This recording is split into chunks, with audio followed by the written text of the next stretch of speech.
Audible Classics presents The Tale of Peter Rabbit by Beatrix Potter. Published in 1902. Illustrations by Trent Bentley. Recording by George Gao. Once upon a time, there were 4 little rabbits, and their names were Flopsy, Mopsy, Cottontail, and Peter. They lived with their mother in a sandbank underneath the root of a very big fir tree. "Now, my dears," said Mrs. Rabbit one morning, "you may go into the fields or down the lane, but don't go into Mr. McGregor's garden. Your father had an accident there. He was put into a pie by Mrs. McGregor. Now run along, and don't get in mischief. I'm going out." Then old Mrs. Rabbit took a basket and her umbrella, and went through the woods to the baker's. She bought a loaf of brown bread and 5 currant buns. Flopsy, Mopsy, and Cottontail, who were good little bunnies, went down the lane to gather blackberries. But Peter, who was very naughty, ran straight away to Mr. McGregor's garden and squeezed under the gate. First he ate some lettuces and some French beans, and then he ate some radishes, and then, feeling rather sick, he went to look for some pursleys. But around the end of a cucumber frame, whom shall he meet but Mr. McGregor? Mr. McGregor was on his hands and knees, planting out young cabbages, but he jumped up and ran up to Peter, waving like a rake and calling out, "Stop, thief!" Peter was most dreadfully frightened. He rushed all over the garden, for he had forgotten the way back to the gate. He lost one of his shoes among the cabbages and the other one among the potatoes.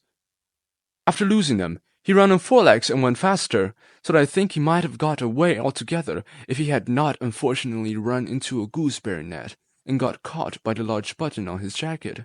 It was a blue jacket with brass buttons, quite new. Peter gave himself up for lost and shed big tears, but his sobs were overheard by some friendly sparrows, who flew to him with great excitement and implored him to exert himself.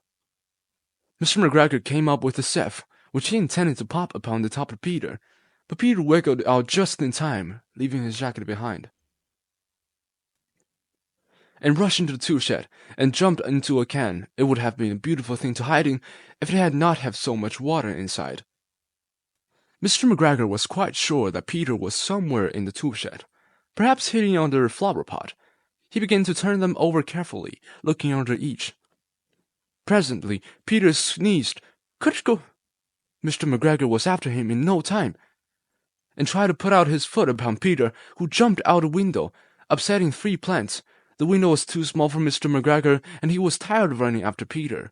He went back to his work. Peter sat down to rest. He was out of breath and trembling with fright. He had not the least idea which way to go. Also, he was very damped with sitting in that can. After a time, he began to wander about, going lippity-lippity, not very fast, and looking around. He found a door in the wall, but it was locked, and there was no room for a fat little rabbit to squeeze underneath. An old mouse was running in and out over the stone doorstep, carrying peas and beans to her family in the woods. Peter asked her the way to the gate, but she had such a large pea in her mouth that she could not answer. She only shook her head at him. Peter began to cry. Then he tried to find his way straight across the garden, but he became more and more puzzled. Presently he came to a pond where Mr. McGregor filled his water cans. A white cat was staring at some goldfish. She sat very, very still, but now and then the tip of her tail twitched as if it were alive. Peter thought it best to go away without speaking to her. He had heard about cats from his cousin, little Benjamin Bunny. Quite close to him, he heard the noise of a hoe scratching, scratching, scratching, scratching. Peter scattered underneath the bushes, but presently, as nothing happened, he came out and climbed upon a wheelbarrow and peed out. The first thing he saw was Mr. McGregor hoeing onions. His back was turned towards Peter, and beyond him was the gate.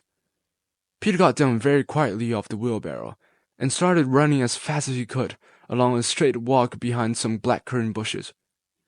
Mr. McGregor caught sight of him at the corner, but Peter did not care. He slipped underneath the gate and was safe at last in the woods outside the garden. Mr. McGregor hung up the little jacket and the shoes for a scarecrow to frighten the blackbirds. Peter never stopped running or looked behind him till he got home to the big fir tree. He was so tired that he flopped down upon the nice soft sand on the floor of the rabbit hole and shut his eyes. His mother was busy cooking. She wondered what had he done with his clothes. It was the second little jacket and a pair of shoes that Peter had lost in a fortnight.